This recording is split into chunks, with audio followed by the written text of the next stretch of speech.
Hello gamers, Mage Jammer here for another edition of Tonight on Mage Jammer's Game Table, where I am going back in time and revisiting one of my favorite Skirmish miniatures games, Song of Blades and Heroes.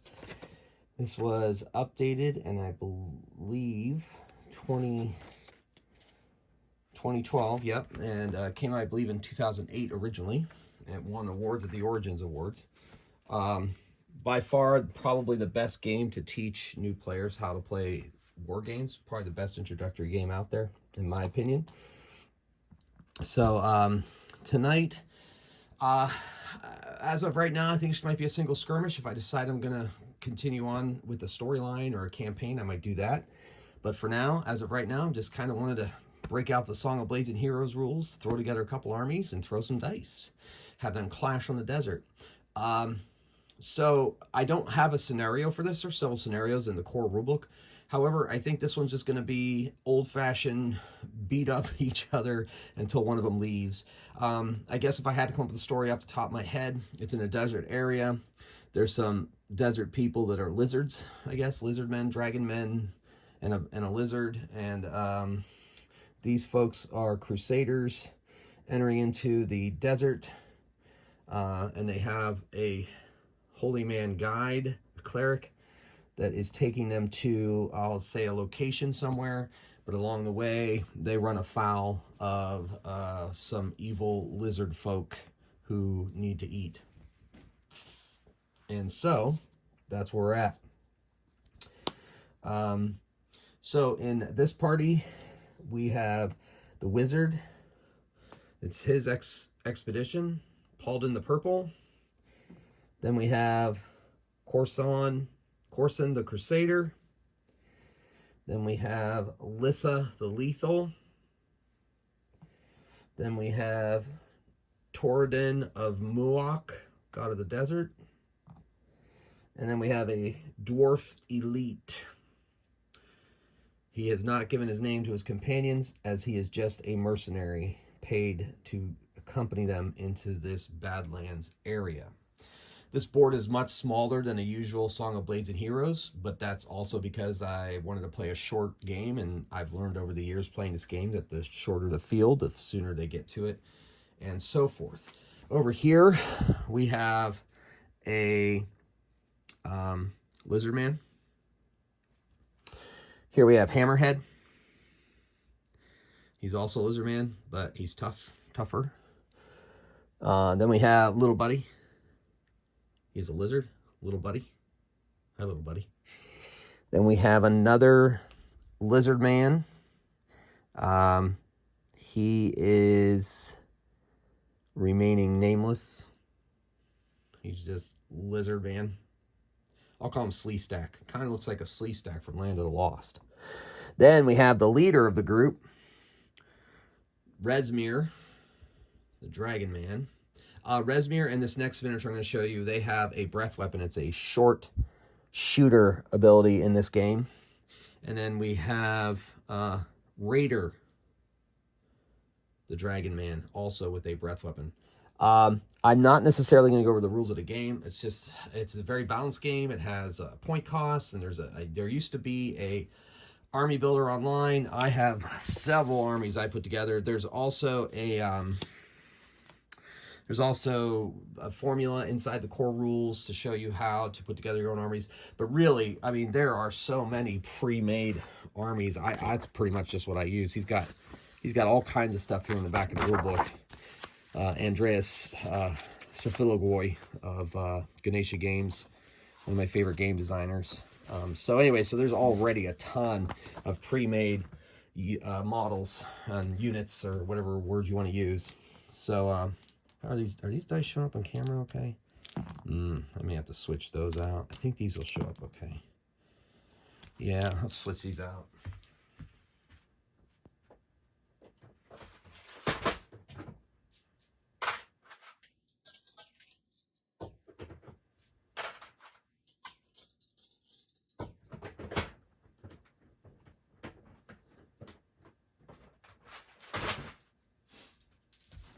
All right, this should be a little better.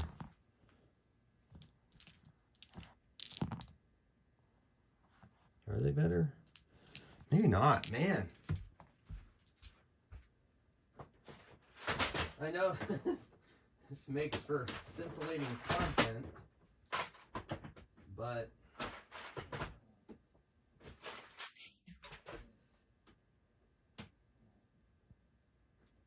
all right, make no bones about it.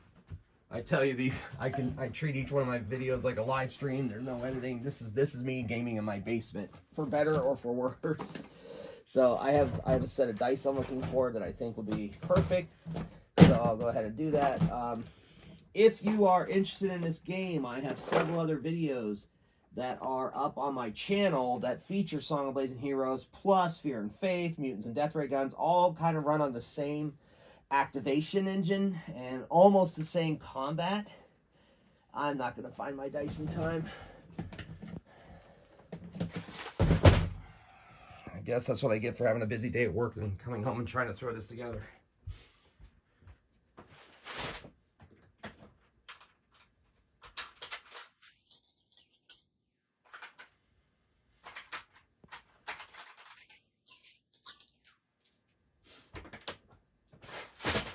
All right, I guess I'm just going to go straight up classic dice. Okay.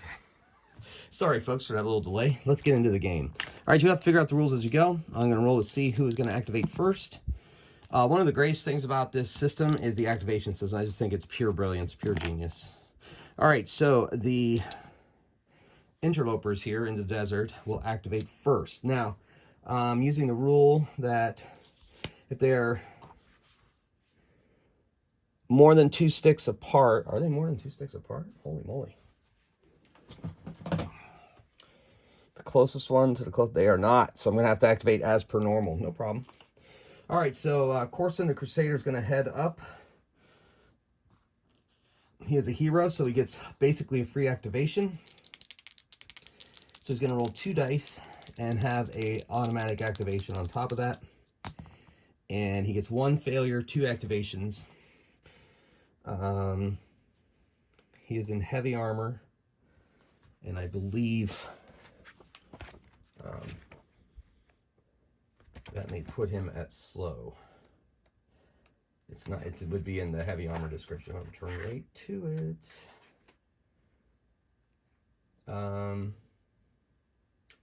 Nice.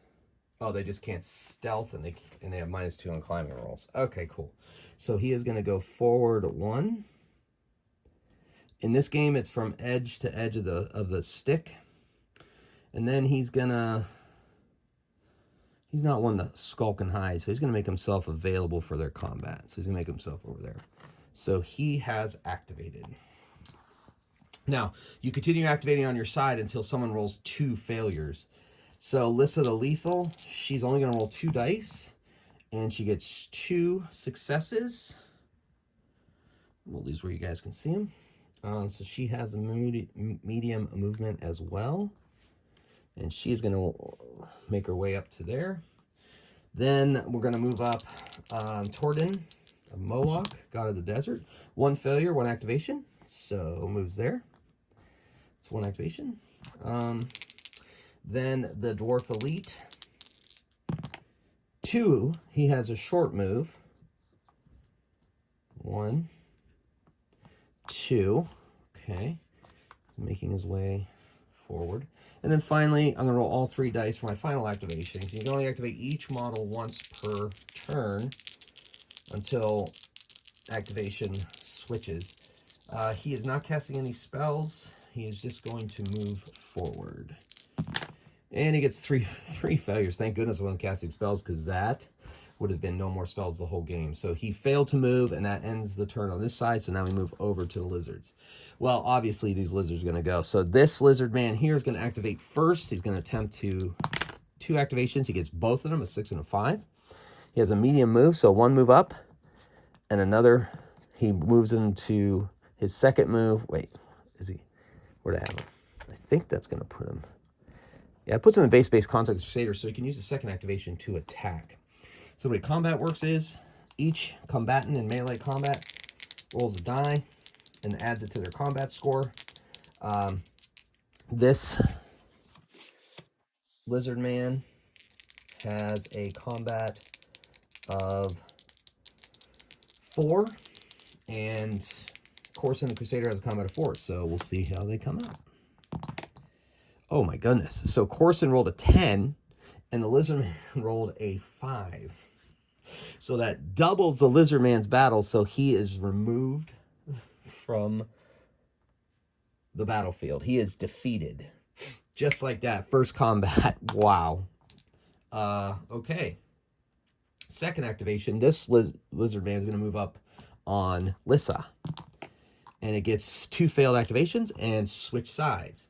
So now, Lissa the Lethal does not care. She also is a combat master, which means she can make multiple attacks against adjacent heroes with her swords. So she is going, I'm gonna go crazy here. I'm gonna try to have her roll 3 activations so she can get in there and roll some attacks. She only gets 2 activations, so that's not too bad. So 1 activation will take her into adjacent with their leader and with this other lizard man. She thinks striking for the leader to take him down might be the best bet. So she's going to attempt that. I have to check Tail Slap for these lizard folk. Can't remember what that ability does. Recalls a model tail, special roll 5 or 6, model falls down, so recall. Okay, sweet. All right, so she only has 1 activation, so she is only going to attack once, and she is going to attack the leader. I think that's what she's going to do. So those 2.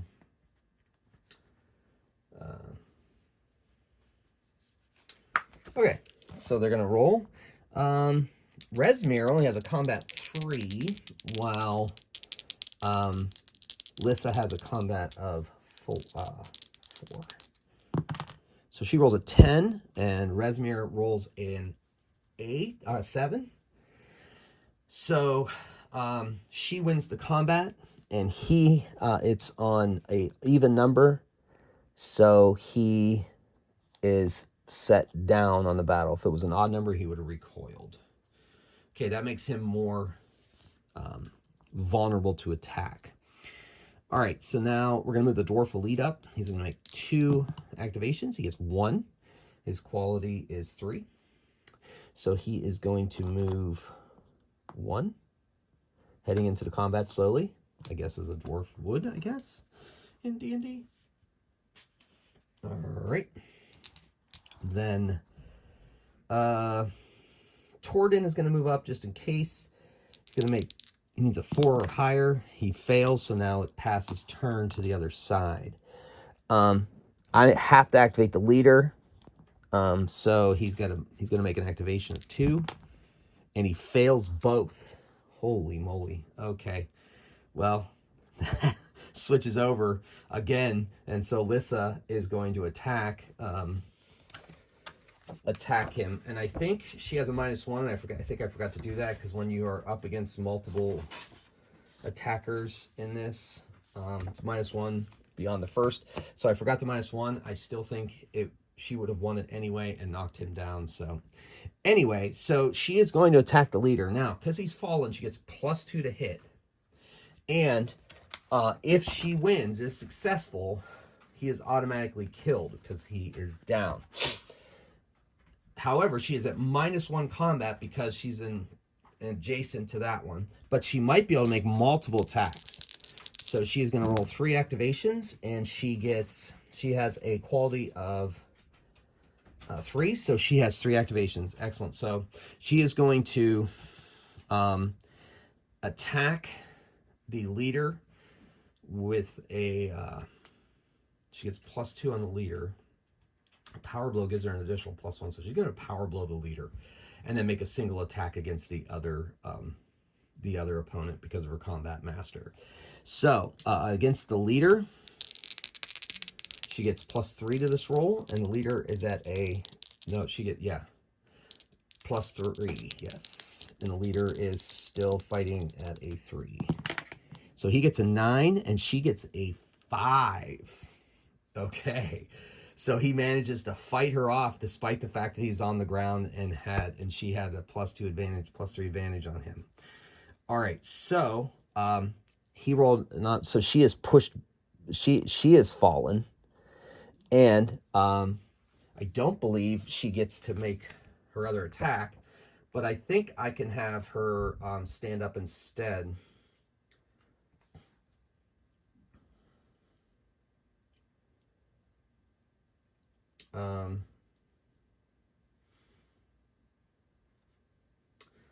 Says, who is adjacent enemy may roll 3 activations, make 3 attacks, or a power blow followed by a normal attack. The model is adjacent more than one figure. Attacks can be divided as the player see fits. For example, one forward. I think I have to make them at the same time. A communist or assassin or lethal will may use one of his attacks. Savage command. All his kill results. Poison attack. Enjoying an ambush. Okay, so I guess I will attack the other guy at. No, that's too complicated. I think she can make. Okay, so she used 2 of her activations to power blow the guy, and she'll use her other activation to stand up, and that's it. That's all she gets to do. She doesn't get to attack back. Okay.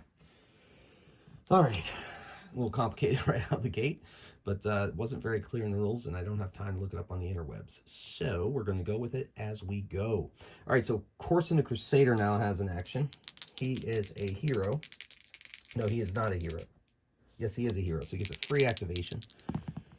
And thank goodness, because he has a 3 quality, so he has 2 successes, 1 failure. He is going to go attack the one that is on his friend, Lissa the Lethal.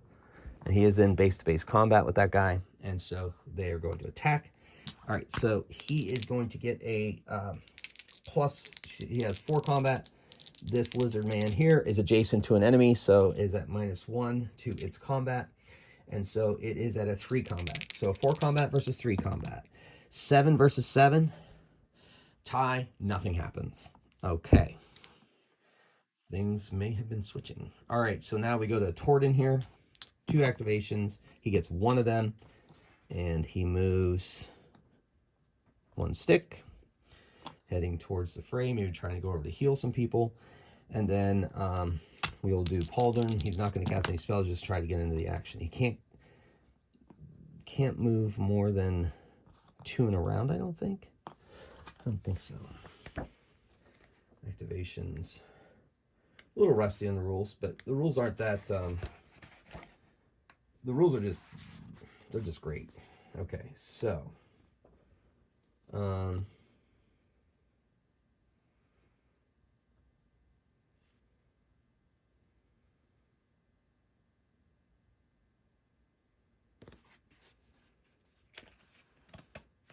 you know what?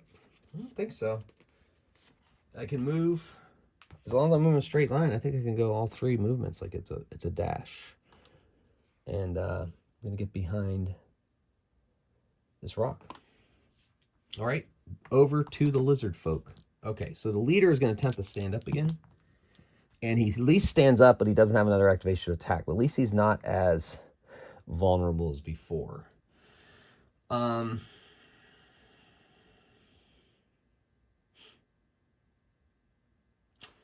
going to activate Hammerhead over there. And he gets both activations. He moves up on her. And so Lissa is now at -2. And Hammerhead gets 1 attack. So Hammerhead versus Lissa.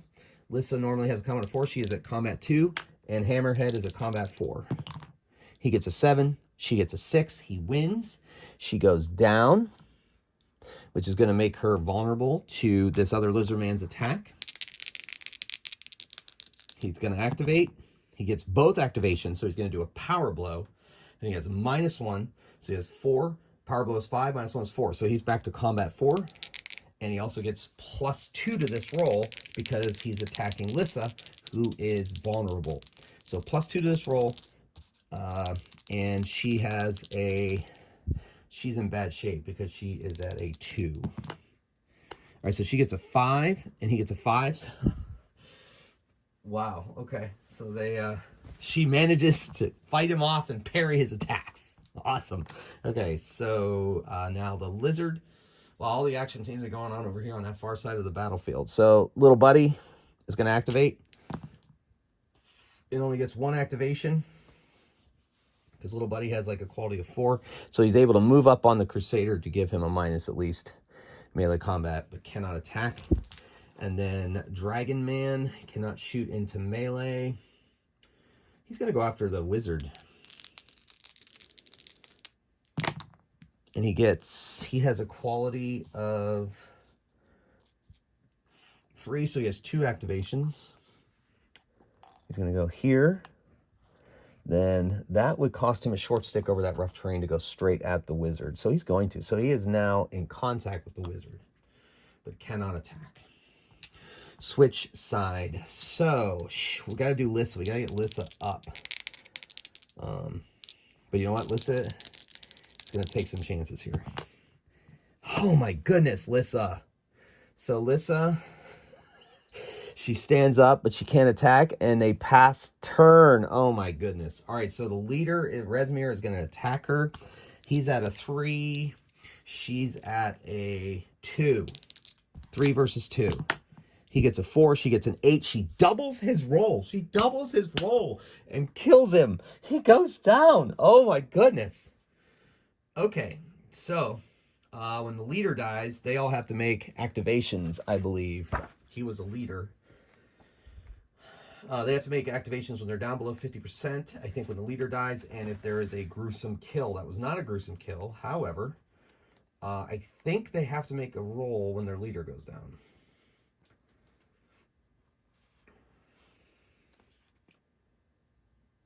Loss of leader, yep. Gruesome death, terror, if anything has terror, loss of leader, and dead outnumber the living. So those were able to see it. I'm going to say Dragon Man did not see that because he's on the other side of this, but these 3 have to make a roll. All right, so what they do is, to make a morale check, they have to roll, I believe they roll 3 dice, and for every success equal to their quality, they do not have to run. All right. So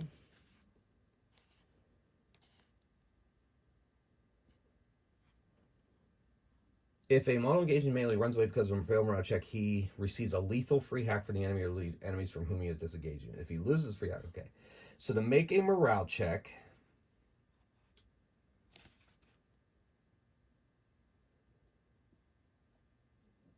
is a quality rolled on 3 dice. On 1 failure, the model must immediately make 1 move towards the closest table edge. On 2 failures, must make 2 moves. On 3 failures, it automatically runs away or surrenders. Remove from play. So they have a chance to rally themselves. Okay, so we're going to do this with the lizard first. He's got to roll 3 dice. His quality is terrible. And he doesn't make any of them. So he just runs away and they let him go. The second one, we'll do Lizard Man in the middle. Now, he is in trouble if he tries to run away, but we'll see.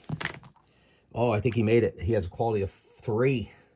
Good. He is safe. He holds strong. And Hammerhead gets all 3 as well. Nice. Epic game. Okay, so the morale checks, I didn't have Raider take one because he didn't see what happened. Okay, so now it is still the lizard's activation, I believe. Yes. So Hammerhead is going to attack Lissa. He gets. She has a -1, so she's at combat 3, and he's at combat 4. He gets a 10. She gets a 4. She is doubled. She is dead. Took a lot to get Lissa off the board, but they finally did it. Okay.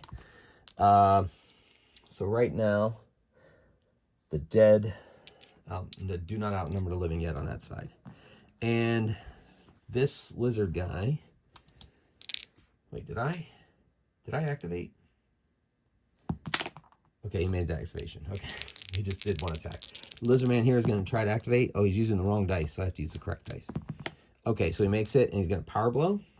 So he gets a +1 to his attack. So Corson is at a 4, and this creature and this lizard man's at a 5. So lizard man gets a 10. 6 doesn't double it, barely doesn't double it, but is the winner, and he recoils back a base with an odd number, or because the attacker rolled an odd number. However, with tail slap, he has to roll, and he is safe from the tail slap. Okay. Woo! Okay, so Dragon Man attacks our wizard friend. He's got to activate, and he gets a power blow, so he gets a +1 to this. So Raider is at a 5, and poor Pauldron the purple is at a 1. 11, 2, that is a gruesome death, tripled. So everybody that saw that, which is these two, has to make a save, a morale check test. So the Corson the Crusader will make his. He gets 1 free one, because he's a hero. And so he stands fast. Now, the Dwarf Elite is steadfast and fearless. Let me double check those two abilities. Immune to effective gruesome death and terror. Okay. They make morale checks normally for loss of leader or under 50%. Good. And then steadfast, I think they get a bonus to the morale checks.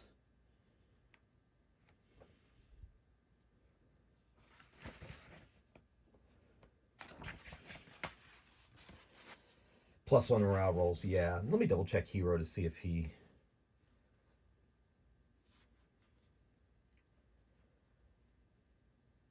Yeah, okay. Quality test, so it counts. All right, so that was that.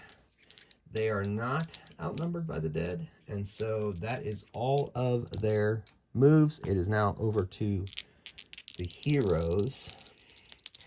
Dwarf Elite is going to go on that Dragon Man who slew their their leader. Yeah, well, leader, gruesome death. I'm not going to make him save twice. So he gets 1 activation. He gets 3 activations. 1.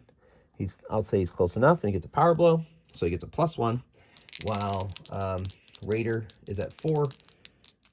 The Dwarf Elite is at 5. So he gets a 9, 9 and 5. So it doesn't quite double it, but he knocks him down. Okay. Then Corson the Crusader moves up on the Lizard Man, trying to take him down, but I have to activate first, of course. He's going to activate all 3. He gets a free one. Oh, he's got a quality 3, so he moves up, and then he can't do a power blow. He gets 1 attack. 4 versus 4. 10 versus 7, so he wins and knocks this guy down. Torden is going to just activate all 3 dice. And I believe he has a quality 3. He does not. He has a quality 4, and he fails completely, does not move. And so that brings us over to the lizard. So we're going to try to stand up. Whew. Dragon Man is going to attempt to stand up. He does, and he also has an activation to be able to attack the Dwarf Elite. So it is 4 on 4. 9 versus 7, so he wins and sends him back a space because he rolled an odd number. All right, over here, this lizard is going to attempt to stand up. Fails both times and pass turn. So Corson is going to take advantage of that. He is going to activate. He gets 1 free one. He's going to roll 3 activations. He gets 3, so he's going to power blow this guy. And he gets a +1, so that's... Blade gets a +2 because he's on the ground, so it's +3 total. He has a power 8, 11, so it's a gruesome death. So he smashes that poor thing, and these guys have to make morale tests. The remaining members of their team have to make morale tests. So Hammerhead, he makes 2 of them, not 1. So he has to move towards the shortest space, which is going to take him off camera. Is he off camera? No, he's still on camera. Wait. Yeah, no, I think he's off camera. So he is out of the game. And then Raider has to make his quality test. He makes it and stands strong. Nice.